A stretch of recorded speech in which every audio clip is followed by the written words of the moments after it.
ఇలాగా ఎన్ని రకాలుగా చూసుకున్నా సరే ఈ పెద్ద క్యారెక్టర్లో తను రాణించిన విధానానికి, తను పడ్డ కష్టానికి నేను మనస్ఫూర్తిగా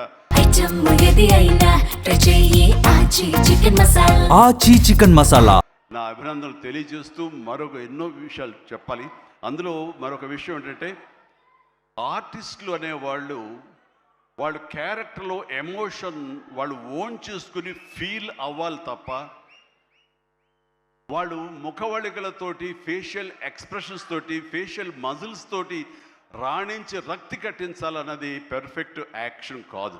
చాలామంది గొప్ప యాక్టర్లు ఉంటారు, వాళ్ళందరూ కూడా వాళ్ళు తెర మీద బాధపడుతూ మనల్ని బాధ పెడతారు. కానీ లోపల ఉన్న ఫీల్ని వాళ్ళు ఫీల్ అవుతూ తన మనసు లోపల అంతర్గతంగా ఏమి ఫీల్ అవుతాడో దాని కళ్ళ ద్వారా మాత్రమే చూపిస్తూ మనల్ని కంటతడి పెట్టించే విధంగా చేశాడే, అది పరిపూర్ణమైనటువంటి నటన, పరిపక్వత ఉన్నటువంటి నటన. ఈ రోజున రామ్ చరణ్లో పరిపూర్ణత, పరిపక్వతను నేను 100% నేను సాటిస్ఫై అయ్యే విధంగా చేయగలిగాడు. మీరందరూ కూడా ఆశీస్సులు అందించే విధంగా, దాన్ని ఆమోదించే విధంగా ఈ రోజున తెర మీదకి కనిపించిందంటే కనుక అది దాన్ని మనస్ఫూర్తిగా ప్రతి ఒక్కళ్ళం అభినందించాల్సినటువంటి ఇది.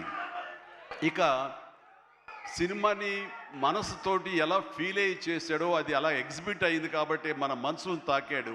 అది పక్కన పెడితే ఏ రకంగా బాడీ ట్రాన్స్ఫార్మ్ అయ్యాడు. ఒక నిమిషం ఆగండి, మీరు బాధ్యతగా వినండి. నేను చెప్పే విషయాలు మీ అందరూ కూడా మోటివేట్ చేసే విషయాలు, అందుకనే మీరు క్రమశిక్షణతో ఉండండి. Thank you very much. Please ఒక నిమిషం.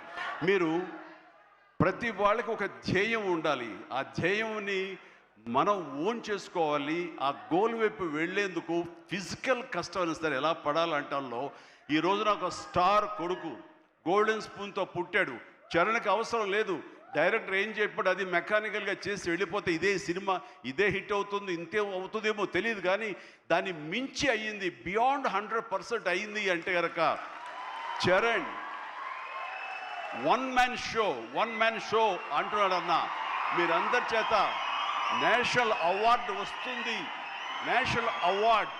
నేషనల్ అవార్డు విన్నింగ్ పెర్ఫార్మెన్స్ అంటున్నారంటే అవార్డు రానివ్వండి రాకపోనివ్వండి అది పెద్ద సమస్య కాదు.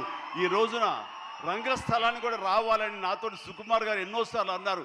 ఇది అవార్డు విన్నింగ్ పెర్ఫార్మెన్స్ అని అంత బాగా చేశాడు మన చరణ్ అంటూ. అంటే అవార్డు రావాల్సిన అవసరం లేదు. అవార్డు రావడం ఎన్నో దారులు ఉంటాయి, రావచ్చు రాకపోవచ్చు. బట్ ప్రజల మనుషుల్లో ఎంత అత్యుత్తమ నటన ఇచ్చాడు అన్నారే, దాని మించిన అవార్డు ఇంకోటి ఉండదు అనేది నేను ప్రగాఢంగా నమ్మిన విషయం. కాబట్టి చరణ్ వాళ్ళందరూ ఒక way of expression, award winning performance అంటుంటే కనుక థ్యాంక్ యూ సో మచ్ అనుకోవాలి. కానీ ఈ సినిమాలో తన బాడీగా ట్రాన్స్ఫార్మ్ అయ్యింది. నేను ఎవ్రీ డే ఇంట్లో చూసేవాడిని. ఆచి చికెన్ మసాలా